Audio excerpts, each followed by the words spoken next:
Hello, Lazio world. Welcome to Lazio Lounge. If you're following us on Twitch or YouTube, you can see every day there's a new jingle. Every day a new surprise. Alistair, like the surprise Maurizio Sarri gave us yesterday with Vedat Murici starting. I didn't expect that. It was a huge surprise for me. And obviously, we're going to talk about his performance because I think he was one of the men to watch yesterday as he was finally starting. I think last match he started was Bologna Lazio, which didn't end it very well, right? No, you're right. Yeah, huge surprise. I think you asked me a couple of days ago, will Murici start in this game? And I just flatly said no, because I don't think we really expected at this stage, especially with all the transfer speculation, all that there was really any point in starting him. But Yeah. I don't know, did he add any value to his asking price? Well, that's the question. That's the question, Alistair. Do you think this is to just show up, and say, maybe send a reminder to the teams, hey, we have Vedat Murici, come and see. It's yours for grab. I fear it's the other way around. I mean, Tare probably knocked the door of Maurizio Sarri on Tuesday morning and said, hey, he's staying with us. So, if you want to play him or do something, now it's the time. He's staying with us. Right? Yeah, good luck. Good luck, Maurizio. This is what you've got for the rest of the season. I thought, he did look really determined. The way he started the game, Yep. he seemed to have kind of fire in his belly. He seemed like really fired up to be given this chance, and that was good. It wasn't that long ago that he was on social media saying that he was mentally dead. So it was encouraging to see the way more than anything else, I know, because I came on Twitter and said he'd started really well, and people are pointing out that he probably should have scored one of the two good chances he got. But I think the bar is so low with Murici that what I was actually impressed with is just that he was involved in the game. That's been, for me, the biggest problem with Murici all along, is that he's looked so often completely lost in the Lazio team. Like, he doesn't really know where to be when. He doesn't know when he's trying to do his layoffs, when he's holding off the ball. Half the time they don't reach anyone, or he's not in the right position to get onto the crosses. There's miscommunication everywhere. Whereas yesterday, even though he didn't score, he didn't finish the chances he got, I thought, at least in that first half, he actually looked more a part of the team, which is really surprising considering he's hardly played. Yeah, I thought he was unlucky on the first chance. Silvestri made a nice save. On the second one, he could have done more. And on the third one, I was hoping for a penalty. But yeah. But do you agree with Sarri that said that in the second half he dropped because he didn't play that much? He wasn't used to, and the form dipped, and that's why he stopped playing as well as he did He stopped playing like he did in the first half. Yeah, probably. But then I don't know about you, but I felt like the entire game just dipped in the second half. There was a kind of lethargy about the entire match and all the players on the pitch. So I don't think that was necessarily just Murici, as opposed to it got a bit cagier. The closer you're getting to full time, the more the knowledge that, next goal could knock you out of the cup comes in, and there were a few changes happening and so on. And I do think his performance dipped, and probably he's not ready to play 90 minutes at the moment because he's not been doing any of that. But at the same time, I was just disappointed with the second half. I mean, how different was this to the last time we played Udinese? It couldn't be a much more different game than the 4-4 draw. Yeah, the TV commentator just said it every 10 minutes. At the 20th time he said it got a little bit annoying. Okay, you said it already 3 times. You can stop it there. Yeah, every game is different, even if the same teams play. And I think the best stats you mentioned on this podcast was the one after Lazio-Udinese, right? Saying that, like, what was it? 20% of the goals Udinese scored was against Lazio, right? Yeah. So Yeah, I mean, incredible. Yeah, forgot about that. This tells you that Udinese is not a team that usually scores a lot, right? They made a lot of substitution as well. So this had an impact on the match. Talking about substitution, Alistair, it looks like we lost Zaccagni, and we have both Pedro and Zaccagni out. And Saturday we have an easy match, right, against Atalanta at home. So Murici on the wing. Now that would be a surprise. That would be a real curveball for us after the two now Dennis Vavro sightings. And why Two not? matches, two clean sheet. Yeah, exactly.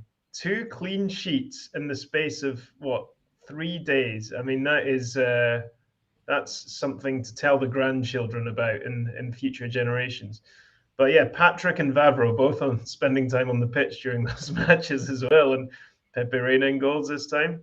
He did okay. well. Did okay, yeah. Yeah. He actually made a save, and I think we have to be happy whenever that happens. But yeah, I mean, I think we were speaking about the defense, the clean sheet last time, and I was a bit down on it, saying, we can't say a huge amount about playing that Salernitana team. But this time I do think going 120 minutes without conceding against a decent Udinese team is a good achievement. And yeah, another 5-minute cameo for Dennis Vavro. What does it mean, Vittorio? What does it mean? I fear again. I fear when Tare was knocking on the door of Maurizio Sarri, he said, by the way, even Vavro is staying. Well, yeah. Because the thing is, if there's a deal going on or they are talking to another club, usually you don't even call them, right? You don't put it in the list. Making them play, it's even a clearer signal that, hey guys, there's no one asking for these players. So I fear this is the reason why Vavro started playing. And Radu didn't show up. We don't know if he's COVID or what's going on. But with Acerbi out, with Radu out, there's only Dennis Vavro, right? So there are not many options there. But I didn't forget that you dodged my bullet. I said, who's going to play on the wing against Atalanta? Oh. Well, I mean, I think that we got an idea of the hierarchy during this game because once Zaccagni came off, it was Raul Moro who came on rather than Luca Romero. And, or Johnny. Or Johnny, yeah. I mean, I guess the only other option that we've seen maybe once or twice was Lazzari being pushed higher up the pitch. But yeah, I think Raul Moro seems like the obvious choice in a way. But it does seem a little lightweight with him and Felipe Anderson as your 2 wingers. I think what Pedro and Zaccagni do really well is kind of work hard off the ball as well. And actually, I think Anderson did quite well in that regard in this match, and Moro did as well, actually. But I don't think against Atalanta, I do wonder if they'll maybe be a bit more cautious, considering how much Atalanta like to work down the flanks and how important their wing backs are to them. Even though I know they've got a lot of injury problems at the moment and changed their formation recently, so who knows what they're going to look like as well. Yeah, it's a valid point. And honestly, I was thinking maybe Johnny with more experience, but as well, Johnny's defense is awful. So, I would rather give Raul Moro start and see how things goes. Even Luca Romero, though, could be an option. Or do you think the Raul Moro is the first choice? I think Moro's ahead of him. He's been given more game time. He's a little bit older. He's been around for a bit longer.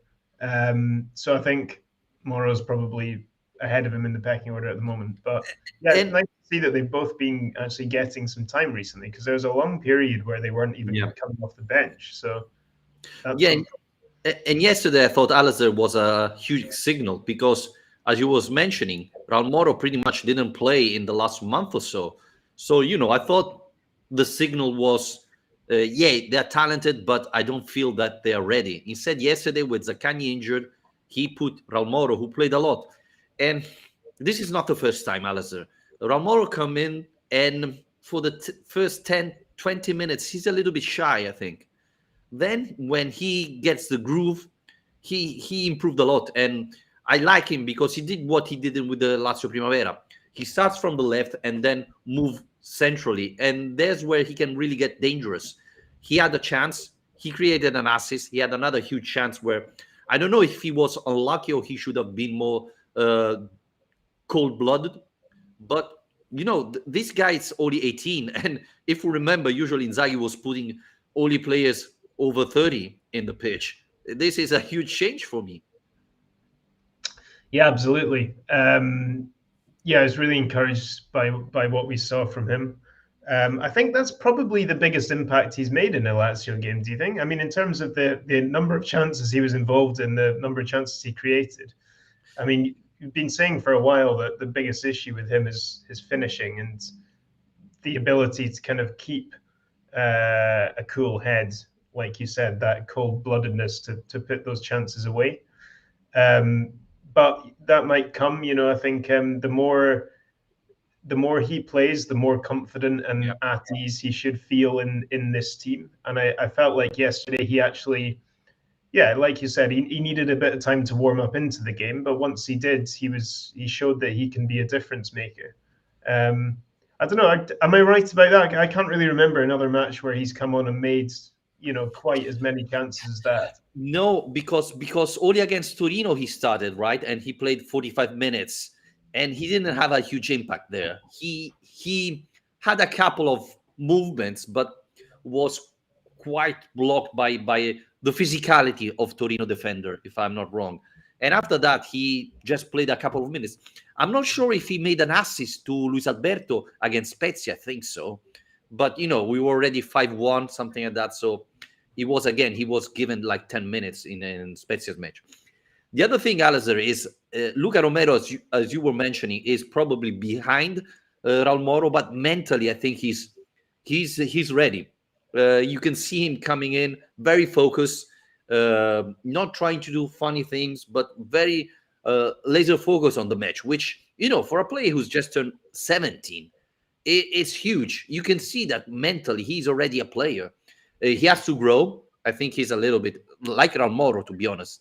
Physically, they are not probably ready. But, this guy really, really... I like this. I like Raul Moro. I like Luca Romero. I don't think they're going to have a huge impact this season. But, if they start playing a little bit, then next year, who knows? They could really be game changer for this team. Yeah, and there's space in that squad for them to play. It's nice to have the young players coming through in a position where we're going to need them, which might sound a bit stupid, but sometimes the backlog of young players, it can be difficult for them to get game time if they have already too many strong options ahead of them. But in this 4-3-3 with Sarri, with the options we've got, with Pedro's been brilliant, but he's not going to be around forever at his age. So there is a pathway for those guys to hit the first team. And, we know that's something that's really important to Raul Moro and that we got a bit worried about last season, the fact that Lazio did really well to sign this guy. Let's not forget he was wanted by a lot of big clubs, including Chelsea, and he came to Lazio because he saw a path to the first team, playing in a Big Five league. And then after 2 years, he'd barely been given any opportunities. And we know that the Primavera Serie B isn't exactly a tantalizing option for a player of that potential. So now I imagine he must be feeling a bit more like, right, I was right about this after all. And I do have an opportunity and there is a space for me in this team. So that's really encouraging that they've invested in youth, first of all, and that these investments look like they might actually pay off. Yeah, and looking forward, to Atalanta, he has a real chance not only to start, but to play a lot of time because we don't have that many options behind him. The other option is Luca Romero, who's even younger. So, would you sub Raul Moro to put Luca Romero in the beginning of second half?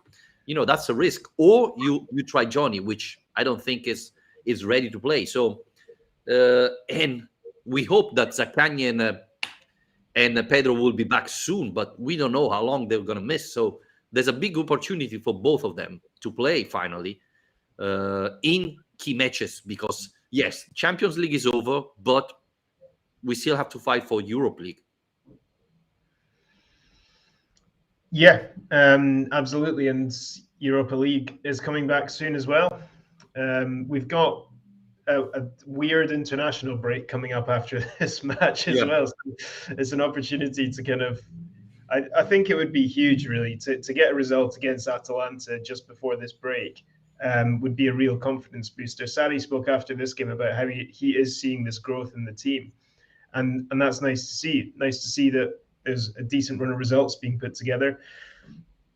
They seem to have found a little bit more solidity in the last couple of games, at Yep. least. But that's going to be tested more than ever against Atalanta. You know, that's the real test. You know, it's one thing Salernitana and Udinese getting clean sheets, but if they manage to come away from an Atalanta game, the amount of goals they score, the weapons they have, that would be incredible as a sign of progression. Yeah, it's even true, Alice, that we will face Atalanta with a lot of players out, because Acerbi will be out. Cataldi, who yesterday played really well, will be missing.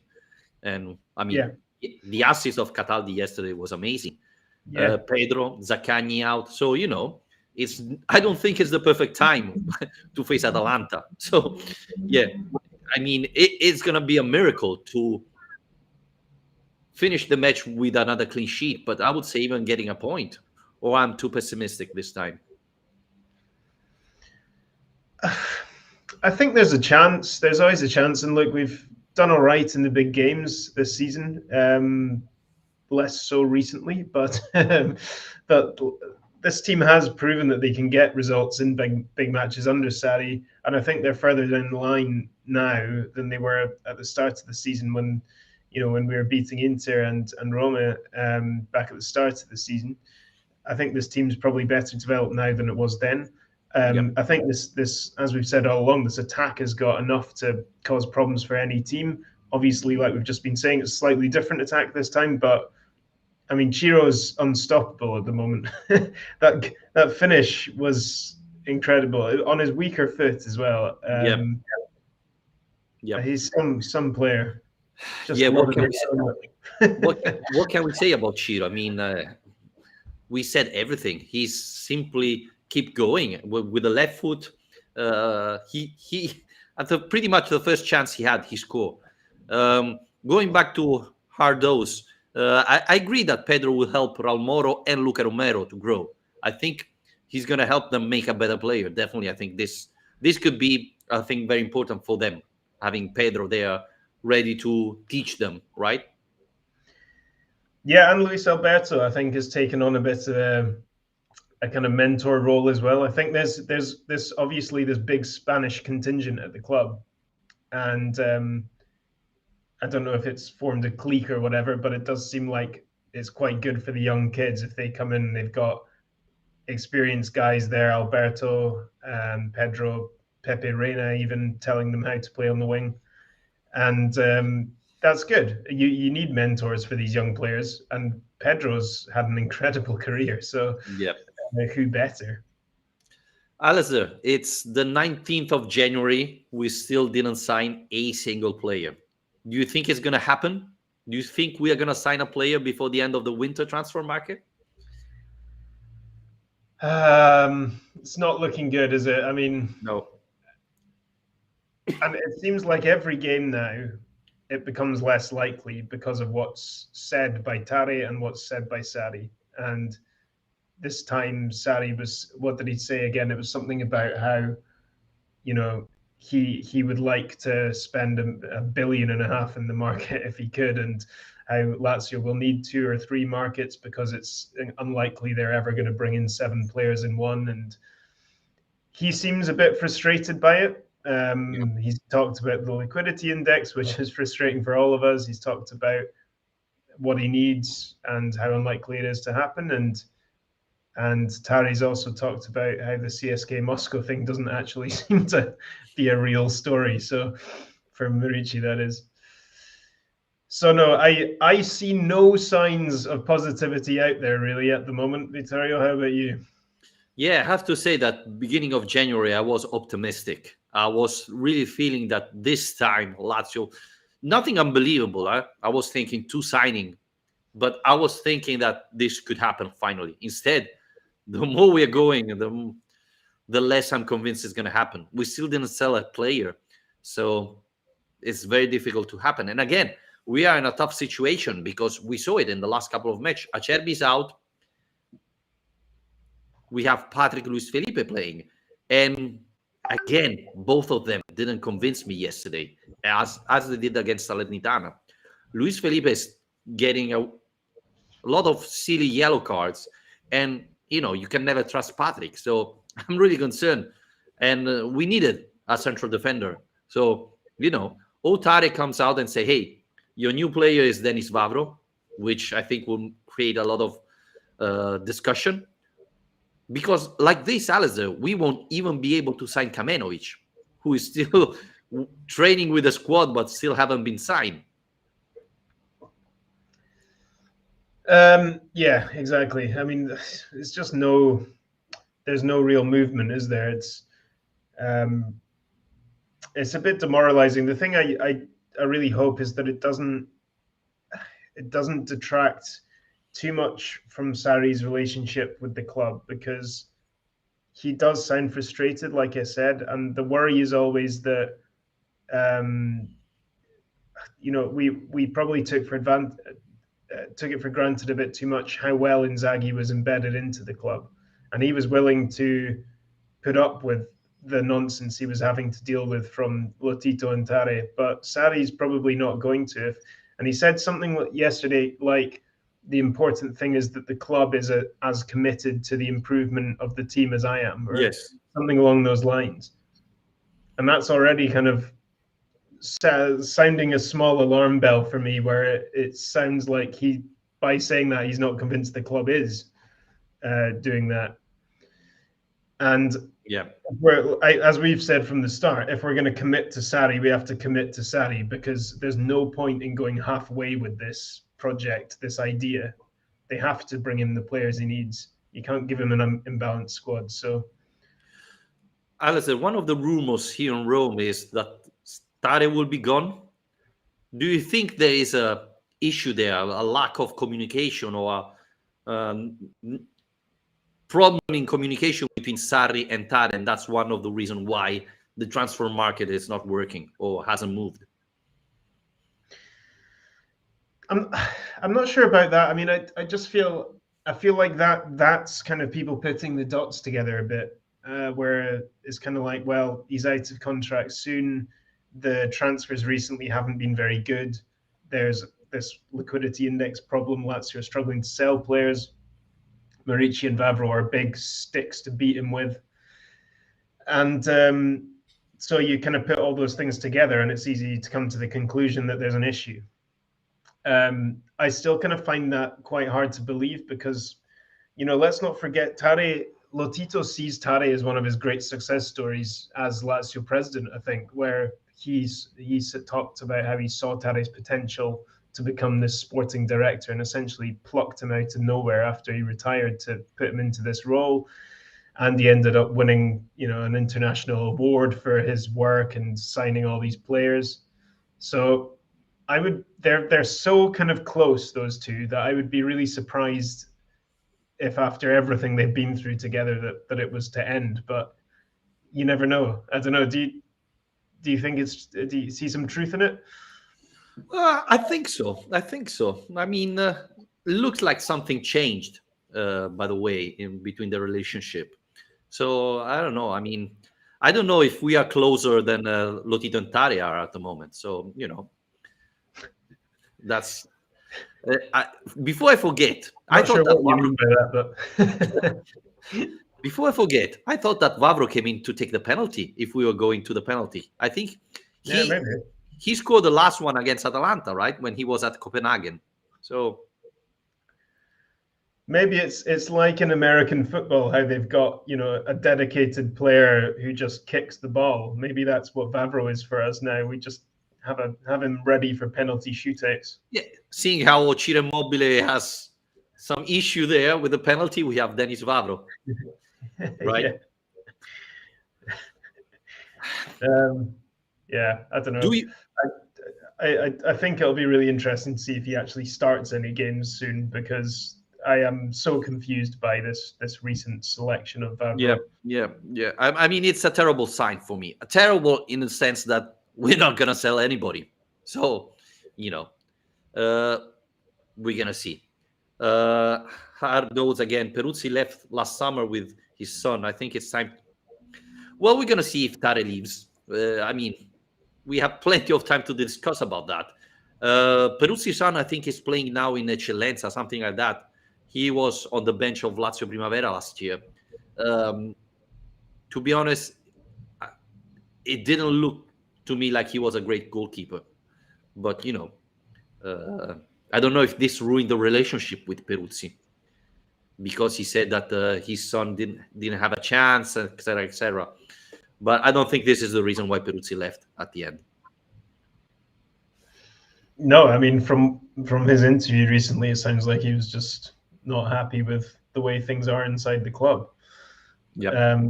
But Tare is a big part of that, by the sounds of it. So, Alazer, to wrap it up, when was it? 2 days ago, Rai 3 did another. I would repeat. I think it's the second time in a 6 month they do a dossier on Claudio Lotito, saying that he has a lot of things going on, something not very legal. They said that he wanted to buy Alitalia 2 years ago. Everybody knew that in Italy, but one thing that nobody knew is that he presented a false document to prove that he could afford to buy Alitalia. And then moving from there, they move obviously to Lazio, saying that Lazio has huge debts, which I don't know how they were able to show that the relationship with the Lazio and Salernitana was concerning. A lot of strange things happen. Again, another attack to Lazio. And Alistair, it's funny to see Lazio with Napoli. It's one of the only big team with Napoli that has the balance sheet on order, and they do a dossier on Lazio's debt, while Roma, Inter, Juventus are, in a much worse situation than us. Yeah, there is a fascination with Claudio Lotito in the Italian media. I think it's safe to say, and I guess you can understand why. Like, he's not a particularly likable character, and I think people don't trust him generally. And he's an ambitious guy. He's a powerful guy. But yeah, I mean, I didn't see the show, so I can't really comment too much on what they've come out with. But it does seem like a lot of people are a bit, let's say, miffed, a bit unhappy with the way things have been presented, and especially in the context that you said, in which everyone at the top of the league has worse financial issues than Lazio do. Lazio are refusing to spend in the market at the moment because they're adhering to the rules in place about the liquidity index. The thing that infuriates Lazio fans more than anything, I think, is how closely Lotito does stick to to the financial rules. I don't know about the financial rules, but how closely he sticks to wanting to keep the finances in order. So I don't know. You seemed quite angry about this yesterday, so maybe you're the best to talk about it. I mean, there's also Roma links in this report as well, are there not? Yeah, well, in a perfect world, it would have made sense to do another dossier on Claudio Lotito. But in a country where a team win the Scudetto without paying the salary to the players, with clubs that have more than 400 millions of debts, with players involved on false plusvalenze and things like that, and nothing is doing anything about it. And you're doing, they talked about the aeroplane of Lazio. I mean, this is something that An obsession. that's so. I struggle to understand this obsession. When Lazio announced the aeroplane, I said, okay. I mean, nothing big. Instead, it drive crazy everybody. Yeah. I mean, Milan fans were simply nuts. Roma fans were, why? I don't get it. But yesterday, in this dossier, they had to reiterate What happened to the Lazio airplane? Why Lazio bought the airplane? Where is it gone? What do you care? They rented. A lot of other company does it, and no one, does nothing or make question about it. So yeah, this tells you, and yeah, it looks like the guy in charge of this show, it's a Roma fan. So a lot of Lazio fan made 1+1, and it's strange that nothing has been done about Roma. The stadium of Rome has been a nightmare. There are some political process, even how do you say? There are people that could risk to go in jail for the Roma stadium, and a report that it's the name of this show didn't do nothing about it, nothing. But the aeroplane of Lotito, my God, guys, this is gonna be something huge. I simply don't get it. So yeah, unfortunately in Italy it's like that. So I get it. I mean, I saw the show, and I have to say that watching Lotito talking, he's really not a nice guy. I mean, he always take the wrong side. He always makes him feel like he's annoyed and wants to make you annoyed. So I get that, but you cannot attack people for that. Yeah, I don't think either of us are great defenders of Lotito, No.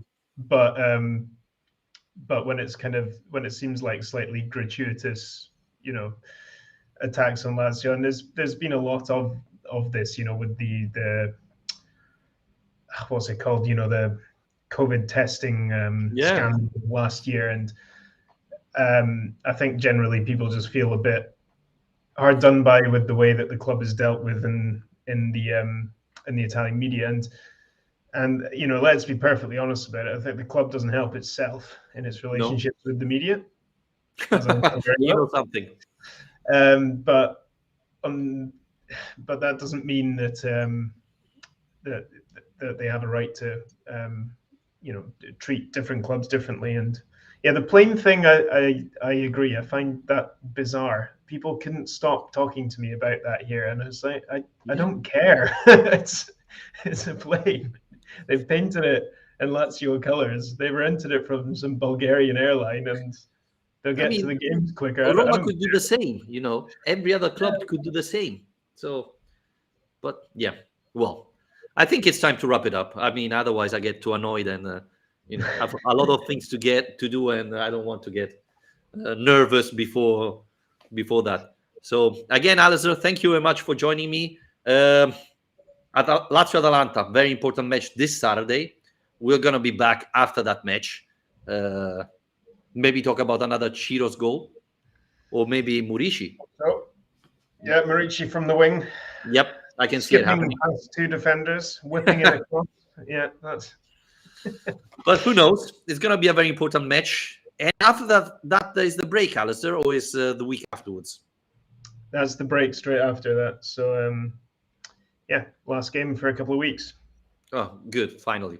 Again, everybody, thanks for listening. Remember to subscribe to our channel on Twitch, on YouTube, on Spreaker, Spotify, Amazon, wherever you listen to our podcast. And please support our channel on Patreon, patreon.com/Lazio Lounge. Goodbye.